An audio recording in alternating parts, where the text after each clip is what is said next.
Welcome back to another episode of Dreamin' with Drip and Drift. We are here with Nicholas Rodriguez, aka Drift Rod. Welcome to the show, man. Drip and Drift. What's up, guys? How's it going? I always thought Drift Rod like a rat rod, but then I saw your last name was Rodriguez, so I didn't know if it was that or both. Like, It was a mixture of both, honestly. That's Yeah. kind of like how it all started, was that my cars are always junkyard built, basically. Sure. Or they were, Yeah. because we own a junkyard. So it was like just pulling parts off of cars, a reservoir off of this Yeah. has like the overflow and the expansion tank. So I'll pull that off of that car or whatever. And you're True. just constantly fans off of Ford Escapes are good. yeah, So my car was just always pieced together. So I was like, man, it's a drift rod. yeah, You know, yeah. essentially. That's what it is. Yeah. Have you been up to anything new recently, or what's been going on recent? Yeah, the most recent project, CJFPV and I have been doing a bunch of like drone and drift mixing. As a matter Cool. of fact, we're starting a Instagram page, which is like some pop-up meets and potentially some big event style stuff that we're Cool. planning right now. But Still we'll have hush, to talk hush. about that. Yeah. Yeah, on a different day when things are a little bit more. No worries. Yeah, dude. solidified. Get it together. Yeah, and then we'll talk about it. So, getting into drifting, have you always been into cars? Or how'd you get into sliding around? Yeah, I mean, back in Miami, our first junkyard, we were using like Ford Crown Vics, and I would just put it in first and do donuts in the yard. My first car was a Miata with like a little sound system and Sure. stuff. So Yeah. I've had like 5 or 6 Miatas actually. True. Um, A lot of people I brought on here has had Yes. Miatas. I feel And I like don't that's even how know it you starts. as a Miata guy, so Yes. that is funny too. I don't think I even have anything on my No. social media from Yeah. the Miata days True. at all. True. So, what you do have is a lot of BMW stuff. A lot of BMWs. So, you've always been a Beamer boy, or? No, actually. So started with the Miata, but then it was mostly muscle cars, Yeah. V8 stuff. Hence why I have an LS in my car. Got it. But always like the V8 stuff, and just grew up kind of in cars because of the junk business, and then moved to Orlando, started doing guns, like shooting competitively and stuff Cool. like that. And then I went to a drift event one day, and I rode in Lee from Monster Performance. Yeah. I rode in his car, and I We're hooked. quickly, Yeah. I was hooked. I sold my guns for a Miata True. and started in that. Quickly realized that was not the route. So bought a 240 from there True. and had a KA blow up on me that needed a tune. You know what I mean? Yeah, I do. And then I was on that car for I rebuilt the motor, couldn't get it started. It ended up just being a harness, but I sold the motor, sold the chassis, and the guy that ended up getting the motor, he was like, dude, this thing has been awesome. It was like making power for him and everything. And then my brother gifted me a E36 Coupe, my first competition car. Sure. I still have it as a shell, but That's not, because the other one's a convertible, right? yes, the new one's a convertible. I started with the other one, but it had like a funky cage in it, and not that anything was wrong with it, it just wouldn't meet FD spec. Got it. So ended up swapping everything to this car and keeping this one. But True. that's kind of where BMW started. I ended up dailying a BMW now, but I mean the E92 is just so with like $1,000 you can be making 380, 400 horsepower, True. and it's like a nice, comfortable car that you can get for cheap. Yeah. And then why'd you pick up the Z3? Is it a Z3? Yeah, that one Z3? kind of fell on my lap. Okay. So a buddy of mine messaged me and was like, hey, I kind of want to get rid of my car. The motor blew up. It was a 4-cylinder at the time. Stick shift. It already had a bunch of the mods, like the wing and all that good stuff. I remember seeing it at the track. I don't know whose Yeah. it was, but I remember seeing it once or twice at the track. A lot of people think it's Lazardi's old car. Okay. Because Lazardi had one also. But yeah, you may have seen that one at the track. It had like the cage and the roll bar done in it and all that. And he basically gave it to me for a steal. He's like, dude, I just want to get rid of it. $1,000, come pick it up. And I was like, True. okay. No. So I mean, granted, a lot of money later. For now sure. It has a boosted M50 in it. Makes Nice. about $350 to the wheels. Dang. And that little thing, probably then it Yeah, turns it up then scoots. in that little thing. Oh yeah. Dang. But the race car is still around. Yeah. It's currently just like parked underneath like a cover. Hmm. I'm like heartbroken over it. So I'm going to be bringing it out, cleaning it up, getting it ready for Black Friday. Gonna try and take both cars. Oh, nice. All right. Cars, yeah. So like the Z3 was more just as a like a seat timer to get by in the meantime type of thing. I went to OSW and I did about 30-ish laps on a set of scrubs. Wow. Nice. Yeah. That's why. Okay. Yeah. I get it. So like I spent a little bit more. I got Valinos, but one set of tires will probably last me an event and a half. Yeah. Right now, that's what Kendas do for me is like one and a half, maybe two, but that's if it's like a super crowded event. Don't get so many laps. But yeah, 1 to 2 for a pair of Kendas for me right now. Oh, yeah. And I really like where that's at compared to the race car is probably like 2 sets per OSW event, 3 sets. Okay. Depending on if I want to go on the oval. If I want to go on the oval, it's like two FD laps, and that's a set. Yeah. Alone. Yeah. So, yeah. No. Dang. Negative. Wow. Don't like driving that one. It gets a lot more expensive. Yeah. So you've been in, obviously the comp car, you've been in some comps? Yes. I've been. Clutch kickers? I did clutch kickers. I did East 10. Pro-Am series. That was in sorry, hold on, we'll edit this portion out, I suppose. It's okay. No, think about it. That was in Tennessee. We did Bristol. We did Nashville Super Speedway. Georgia was Linear or something like that. And then I also did LS Fest in Kentucky. True. By far the best competitive driving I've ever done. Yeah. And I did like a couple rounds of clutch kickers and whatnot. And that, like, I was definitely aggressive and all of that good stuff, but I had never been so aggressive on such a fast track. And yeah, I'll have to send you the clip of me battling Dirk Stratton. Yeah. Okay. I'd love to see that. The best chase I've ever done. Sick. Ever. Sick. And that was in the E36? That was in the convertible. And it was making like 480 at the time, 480 to like 5 and change. The reason it's not like so specific is because my wastegate was sticking open. The motor was not very happy with me. Like it just, that event, it was not healthy. After that, I pulled the motor and like refreshed it. It was like down a couple cylinders, and we were still out there just you beat trying. It. Yeah. Oh yeah, we were beating it. That's what's up. And speaking of comps, I saw that you drove Mofongo's 350Z. Yes. So how did that work out? I've never borrowed or rented a homie's car, so Mofongo and I are like homies. Homies. That guy's like my brother, like seriously. So I'll do anything for him, he'll do anything for me. He calls me right now and wants to take the E36. I got a lot of work to do on it, but it's his, you know.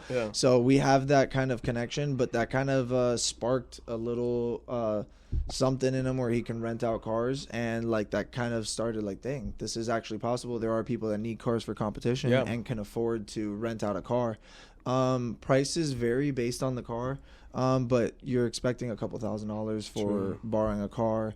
And then on top of that, you know, if you have any crashes like I did, you're going to replace whatever was broken. Yeah.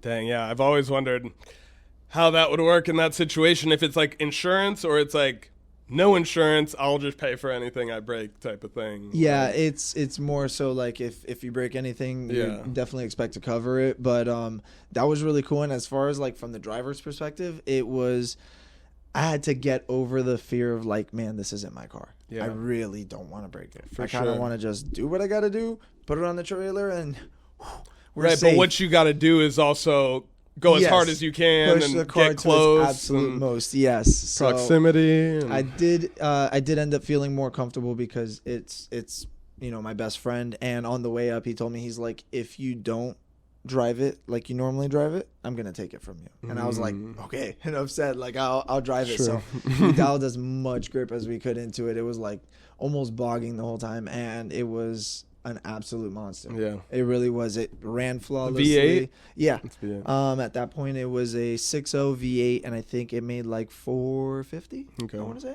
450. Nice. Yeah.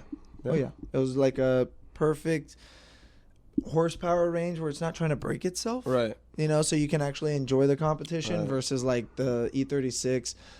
If I turn it up to the 660, it's constantly just like, all right, fix this, check that. You know, after a small session, you're checking axles, making sure everything's tight, your steering's tight, because you have so much more like wound up when you drop the clutch. It's like constantly wearing things, so you want to like nut and bolt check everything halfway through comp. Yeah.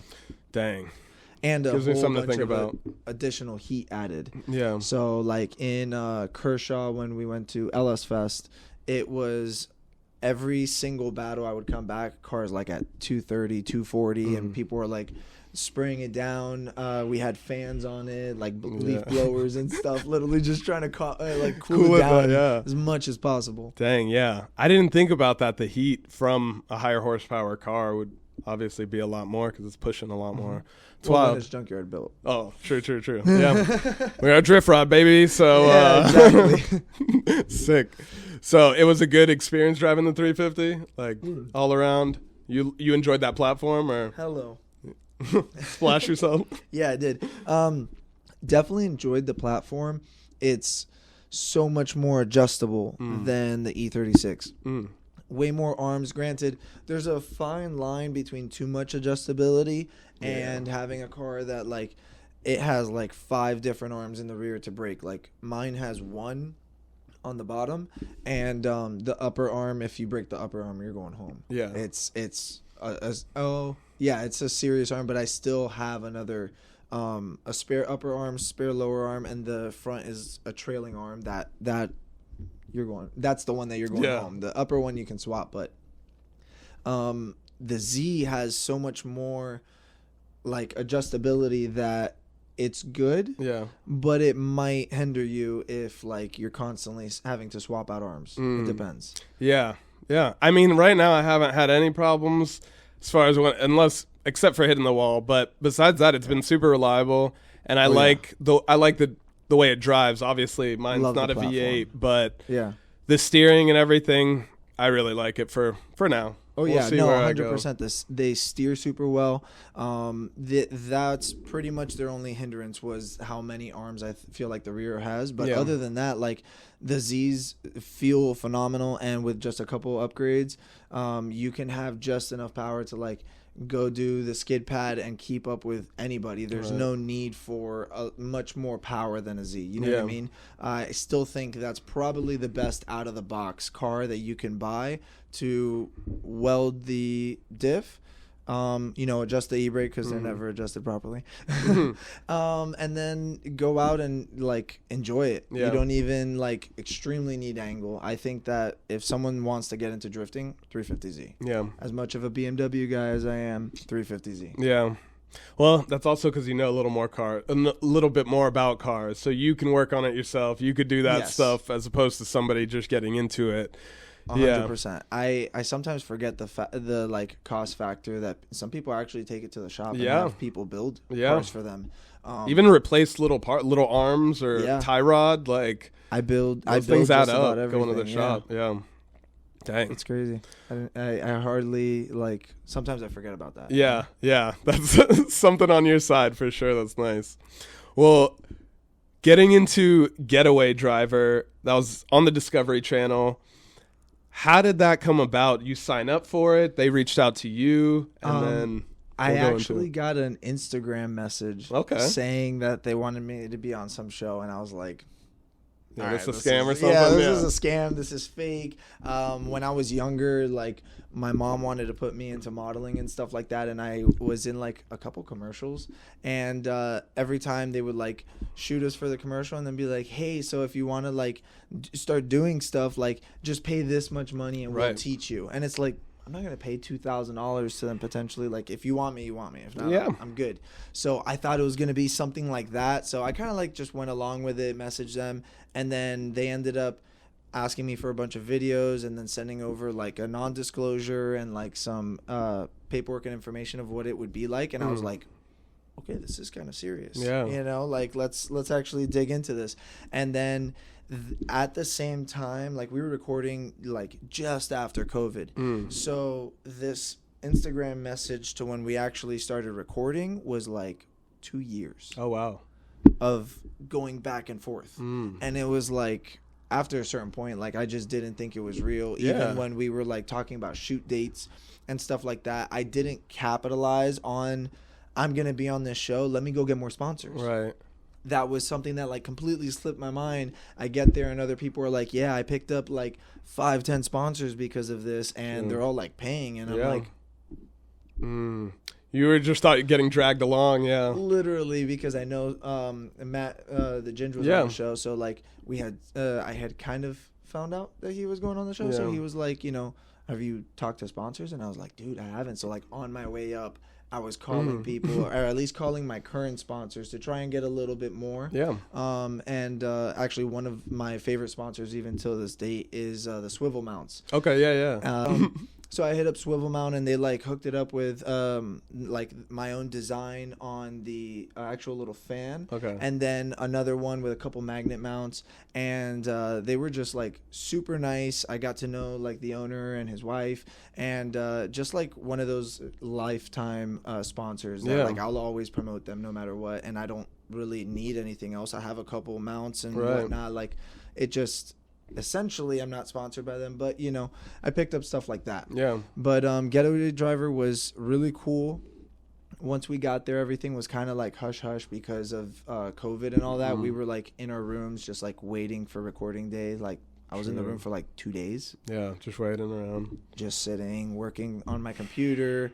I kind of slipped away, and I would go fly my drone. I wasn't supposed to. They were like, stay in your room, and I was like, dude, I gotta get out of here. I get cabin fever bad. For sure. So I take my drone, go fly a park or something like that, and then like sneak back in and be like, you know, wait. But then we went to the shoot. The shoot was, I mean, nothing that I would have expected. I could not have prepared for what was to come. It was really interesting. And then Michelle Rodriguez was a big surprise. We knew nothing about that either. True. And then, like, as far as what they told us, like, we hopped on a golf cart and we drove the main roads. All of like the dirt roads in between were, hey, you may be able to make it through there. We're like, what? Right. You know what I mean? Like, hey, there may be a path in the trees over there. And then we continue, and I'm like, all right. They did, however, like, show us the exits. Got it. These are your possible exits. There's 5 of them. It's 2 of these 5 for the day run, and then at night it's 1 of these 5. Oh. Yeah. So if it's blocked off, and then you'll have to go to the next one type of thing? Exactly. Well, it'll still be technically one of the exits, but it won't have, like, there was lights all over them, and it was like red and white checkered, I believe, or striped or something like that. Like, you knew it was an exit versus just like pallets. Right. And then you're like, oh, that's not it. Turn around, go, you know, while they're chasing you. Yeah. Dang. So did your car get any damage from that, or nothing at all? They didn't touch the car once. I feel like, like going back, hindsight's 2020, you can actually think about it and strategize and so on and so forth. I feel like a lot of people that didn't make it were so caught up on the cops, or I'm sorry, not the cops, they were pursuers. Right. On the pursuers themselves, and then they would get stuck in the middle, and they would just circle the middle, but all the exits are on the outside. Right. So I kind of like put it in my mind. I was like, I'm not going to worry about the cops. If they're in my way, or I'm not going to worry about the pursuers. If they're in my way, I'm just going to like another area, but then I still have the end goal, which is that next possible exit. Yeah. So that was kind of my strategy, and I think it really helped.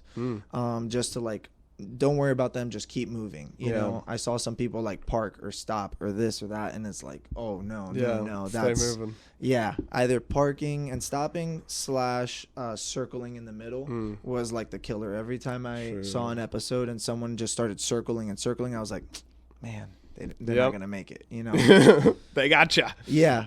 Oh man. That's sick, though. I feel like that anxiety of like, it was something else. You're just like waiting. And then on top of that, like, you pre-stage, and then they do a couple things, and they get everything ready, and then you go and you're staging at the line, and then you talk to her, and then God forbid something was off or whatever, you like go and redo it again. It's just like, you're constantly waiting. You know what I mean? It's like, oh man, the anxiety's building and building and building.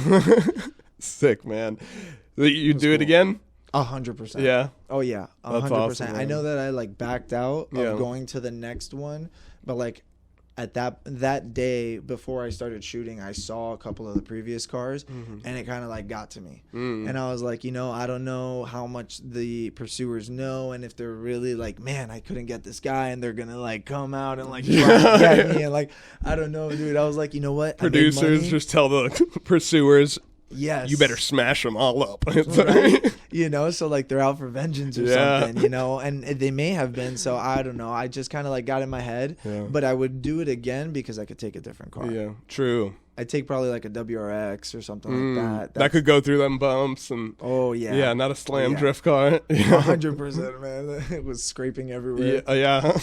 Oh yeah. Whenever we'd go off road, it's like man, bouncing on stuff. But it was so cool being able to drive on like different from like asphalt to rocks and dirt and just like different terrains. Yeah. It was so cool. It kind of makes me want to do rally. Yeah, really bad. I just can't afford rally. Yeah, me neither. That's kind of what like I got into rally a little bit before I got into drifting in like middle school, watching it and stuff, and I quickly realized I was like, this is a lot more expensive than drifting, so let me just get some cheap. They have different classes and like I don't know. That's too technical for me because if you build a car for one class, you know what I mean? Like I would rather just build a car and like let's go drift, and that will take me to Pro-Am, probably Pro Spec, and then I'll rebuild one then. Yeah. But at that point, it's been a couple of years. It's probably time for a refresh anyway. For sure. Yeah.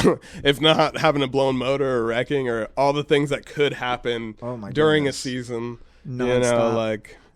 I went through 5 axles in one competition. Dang. Oh yeah. In one day, basically, a weekend. Yeah. Oh, wow. Oh yeah, 5 axles. We had a bunch of spares, and we just kept on going through them. We had a wreck. Had to adjust my front lower control arm, cut the bash bar off. It just like when my car came back from that competition, it was just mangled. I was like, I have so much work to do. Yeah. Yeah, and you do it, and you get back out there, and that's the name of the game. Fortunately, unfortunately, I don't know how to look at it, but it's what we like doing. It keeps us busy and keeps us out of trouble. If the car's always working, then you're like, all right, I guess we'll go drifting again. Yeah. And you constantly go, and drifting's the expensive part. Yeah. Bring it home, chill, build it, enjoy the time with your friends in the shop and stuff like that. That's kind of where I'm at. Mine's super reliable, so I'm just like itching for the next event, and that's how it is for me right now, for sure. Tires get expensive. Yeah. Yep. Not wrong, man. Well, you have, I don't know if it's your only one, but I saw you have like the craziest tow rig I've ever seen around this area, basically. It's flatbed with an arm that brings it down. So what is that? That's actually our hook truck for our business. So on top of the used auto parts, we also have a scrap metal recycling business. Okay. And we provide a dumpster service for people filling the dumpsters with metal. And we had a can that the door was messed up, the hook system, the hinge system for the door or the lock or whatever was messed up also. Yeah. And I was like, man, what are we going to do with this thing? I was like, we'll make it a flatbed. So I made it a flatbed, and then I was like, does my car fit on there?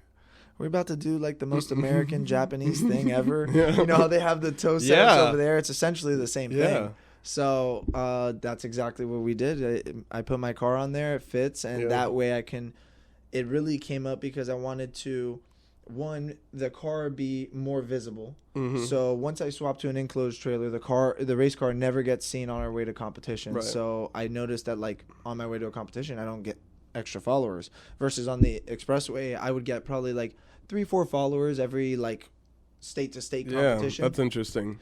So I was like, man, I kind of want the publicity again. So I tossed it up there, and then we were taking a golf cart, all the pit bikes. I love building these tiny little like basically they're bicycles that I'll take and put a motor on them or something like that, or stretch the weed whacker motor. Yeah.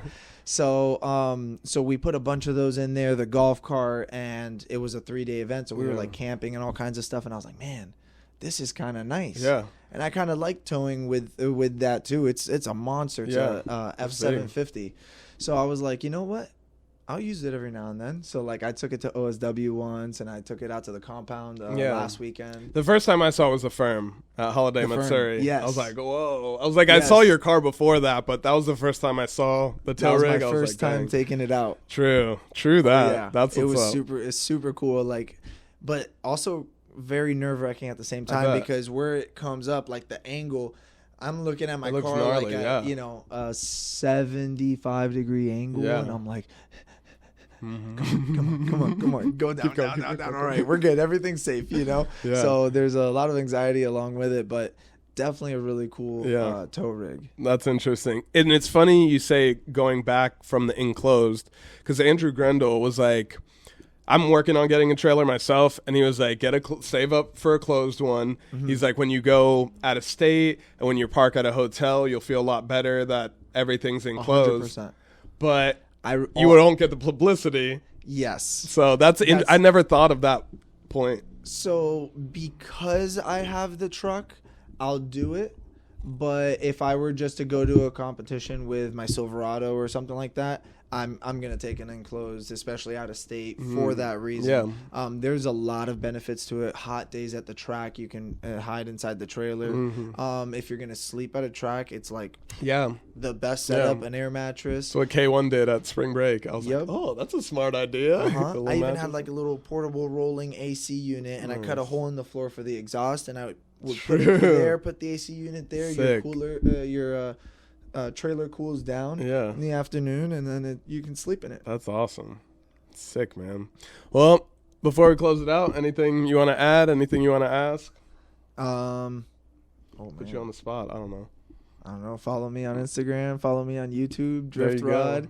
I'm definitely doing a lot of cooler things on YouTube now. I kind of like faded off for a while there. Yeah. But I just recently posted my LS Fest competition, and there's some Z3 content. True.